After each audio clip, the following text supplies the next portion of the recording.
There's a specific kind of single man you've probably seen and probably noticed without being able to name exactly what you were noticing. He's not performing anything. He's not visibly waiting for his life to change. He moves at a pace that seems unhurried in a world that rewards urgency. His decisions are clean, his answers are short.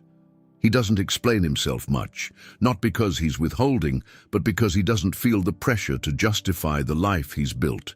And the more time passes, the more he seems to simplify. His commitments, his space, his circle, the demands on his attention. He keeps removing things, and somehow the less he carries, the more powerful he looks.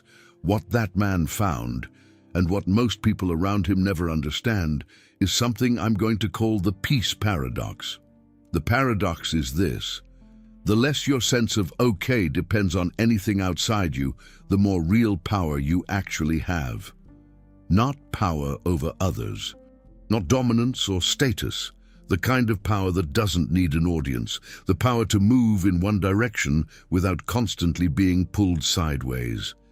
Everything around you is designed to convince you that needing less is a form of giving up. That a man who has simplified his life has somehow surrendered something. What nobody says out loud is that this man is the hardest to move. And the hardest man to move is the one everyone eventually respects. Here's what the peace paradox looks like from the inside before you have a name for it.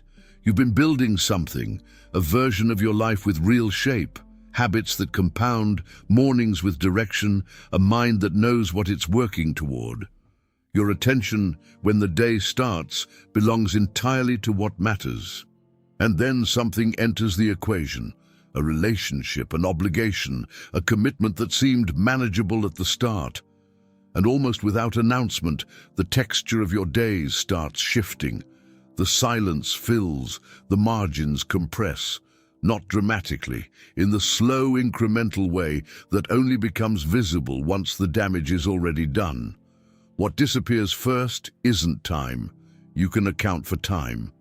What disappears first is the quality of your attention. The kind of thinking that happens in silence, that produces real decisions, real ideas, real direction. That thinking starts happening in shorter windows, and then less frequently, and then barely at all, because some portion of your mind is now permanently occupied by something external, someone's emotional state, a dynamic that requires navigation, a conversation that ran 2 hours last night and didn't resolve anything. You're still functional. You're still showing up. But you're not operating the same way, and you can feel it even before you can name it. This is the foundation everything the peace paradox is built on.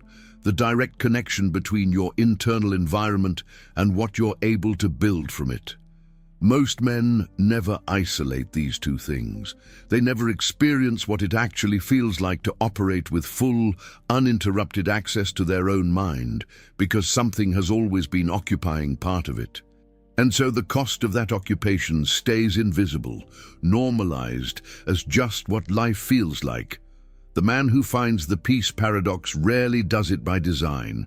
He stumbles into it, usually by losing something he thought he needed, and discovering on the other side that the quiet it left behind was the most productive environment he'd ever worked from. Nobody tells you what your mind feels like when it's completely yours. You only recognize it the first time it comes back, after it's been gone long enough that you forgot it was missing. Let me tell you about Oliver. 34 years old, runs his own business, has been living alone for almost 3 years now. He didn't start out intending to become a minimalist.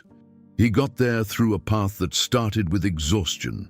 2 years inside a relationship that wasn't catastrophic, nothing dramatic or obviously toxic, but that operated at a constant low-grade drain on everything he had to give. The clearest thinking he did happened in the 2 hours before she woke up. His best decisions came on the weekends she visited her family. He noticed this pattern early and spent months explaining it away, because it didn't match the story he'd been told about what healthy commitment was supposed to look like. When the relationship ended, what Oliver described wasn't the heartbreak he expected. It was disorientation, because the quiet that came back was so complete he didn't know what to do with it at first. He kept reaching for something to manage, some friction to address. And when he realized that nothing was there, that his entire day was uninterrupted, fully available for what he decided it was for, something he hadn't anticipated happened. He started producing at a level he hadn't seen from himself in years. The business accelerated. His physical health improved without dramatic effort. His thinking became sharper in ways that showed up in every decision he made. He hadn't changed anything except removing the single element that had been quietly consuming the best part of his attention. What Oliver found wasn't a conclusion about relationships. What he found was his baseline, what his undistracted operating state actually felt like. And once you've lived in that long enough to build real things from it, your tolerance for anything that disrupts it changes permanently. You now have a reference point. You know what signal sounds like. And anything that replaces signal with noise becomes immediately noticeable in a way it never was before. And once a man has that baseline, something starts happening that has nothing to do with romantic relationships specifically. He starts removing things from every part of his life. Not because someone told him to, because he can now feel the cost of everything that consumes without producing, and that cost is no longer invisible to him. This is the minimalism that high-value single men are quietly moving toward, not the aesthetic version, not the emptied apartment and the curated lifestyle, the functional version. The deliberate removal of everything that consumes his week without building anything that matters. Social obligations he's been fulfilling out of habit rather than genuine connection. Friendships that require more management than they return in real value. Possessions, schedules, commitments that accumulated in a life that was never fully designed, just filled. A man who has tasted what his life produces when it's clean doesn't need a philosophy to justify simplifying it. He just starts doing it, because the difference is no longer theoretical to him. He can feel it every day in the quality of his thinking, and he'd rather protect that than maintain a version of his life that looks full from the outside, but runs at half capacity from the inside. When a man is operating from this place consistently, his clarity becomes almost uncomfortable to be around. He's not hedging, he's not managing multiple agendas at once. He decides quickly because the interference that normally clouds decisions isn't present. And looking backward from that clarity, which is something this kind of peace eventually forces you to do, you start seeing what you were actually giving away in every period of your life when you were operating under constant noise. The decisions that came from fatigue, the standards you quietly lowered, the version of yourself you put on hold because you were too fragmented to hold it up. And what you find when you look backward changes what you're willing to build next. The man who has been living in this long enough develops something that functions almost like a physical sense. Someone enters his world, and within weeks he knows whether his thinking has become clearer or more scattered. Whether his mornings have expanded or compressed, whether his energy at the end of the week is surplus or debt.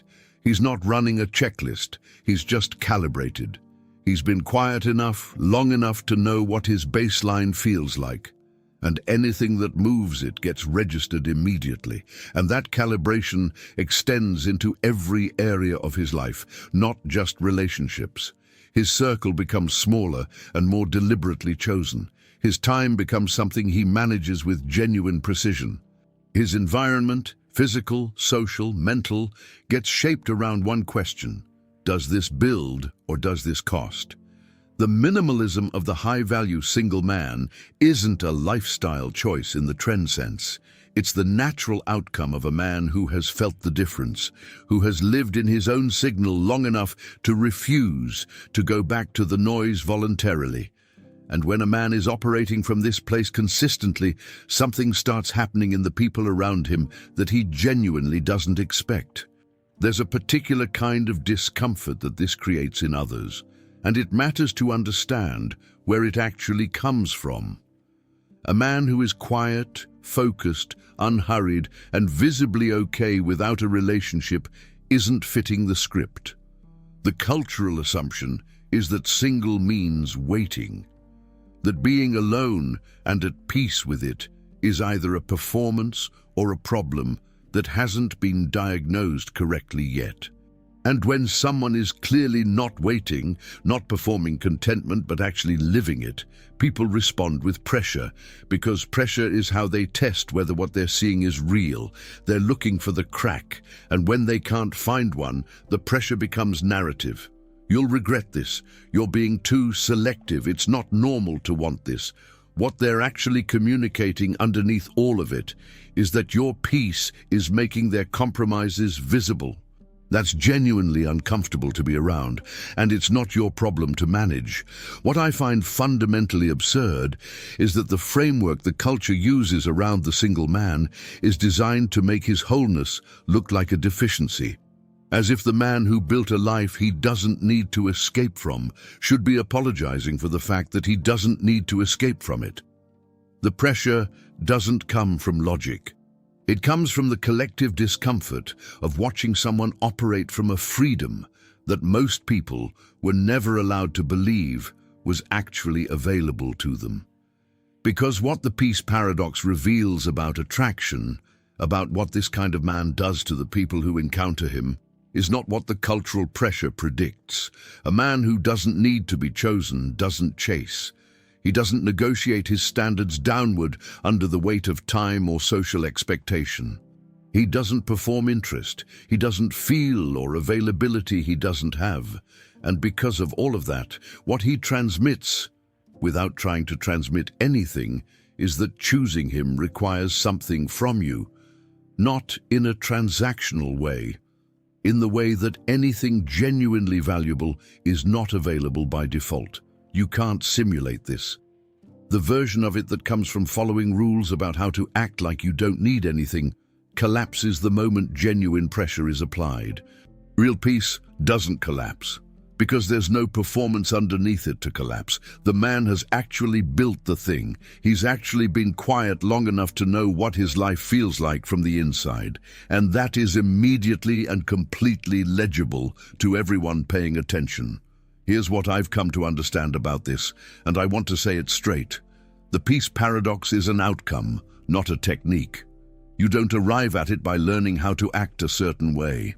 You arrive at it by actually building something, by going through the noise, making the choices that cost something in the short term, protecting your environment when the pressure to abandon it is real, and accumulating enough time in that clarity to know it by feel. There's no shortcut to it, because the shortcut would just be another performance. And I'll say this because I think it's the most important thing I can say in this conversation. I've been in that noise. There was a version of my life where I was carrying everything the outside world was supposed to validate, and I was operating at maybe half of what I knew I was capable of.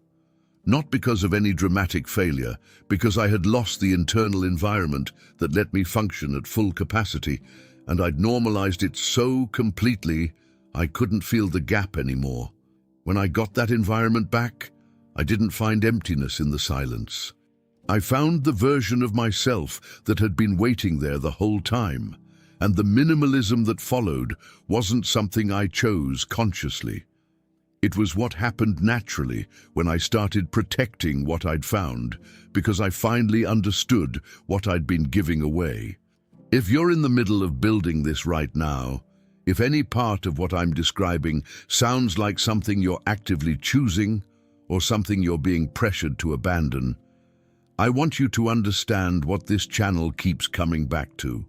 Not a defense of solitude for its own sake, not a position against relationships, a serious, consistent conversation about what a man is capable of when he operates from the clearest, most undistracted version of himself. That's the base everything is built from. The question, whether you're single or not, is always the same. Are you protecting the environment that lets you function at your actual best? The peace paradox resolves like this. Every external system, social, cultural, interpersonal, is built on the assumption that you need something it's offering to feel complete. And as long as that's true, as long as your sense of okay can be disrupted from outside, you can be moved, pressured, redirected toward what serves the system rather than what serves your life. A man who has genuinely found his peace is a different kind of problem for that system. He's not hostile to it, he's just not available to it in the ways it requires. He can't be sold completion because he already has it. He can't be pressured with loneliness because he already chose it, and it turned out to be the most productive environment he's ever worked from. He can't be managed with the threat of missing out because he's decided what he doesn't want just as clearly as what he does. That's not a small thing. That's a complete reorientation of where power actually lives in a man's life. And here's the part that catches most men off guard when they actually arrive here, that reorientation is exactly what makes him the most attractive version of himself, not attractive in the performing sense. Attractive in the sense that the people worth choosing him can feel immediately that this is a man who chose himself first. And a man who chose himself first has something to offer that a man running from emptiness never will. A presence that adds rather than extracts, a standard that holds because it comes from a real place, a relationship, if he decides to have one, that exists by choice and not by need. The peace paradox doesn't make you unavailable. It makes you available in the only way that actually matters. The minimalism isn't an absence, it's a precision.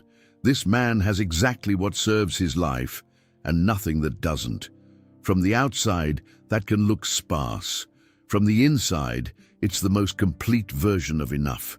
His space is his attention belongs to what he decided it belongs to. His energy goes toward what builds rather than what consumes. And what becomes possible from that position, what a man can generate, attract, and become when he operates from a foundation like that, is not the backup plan. It was always the point.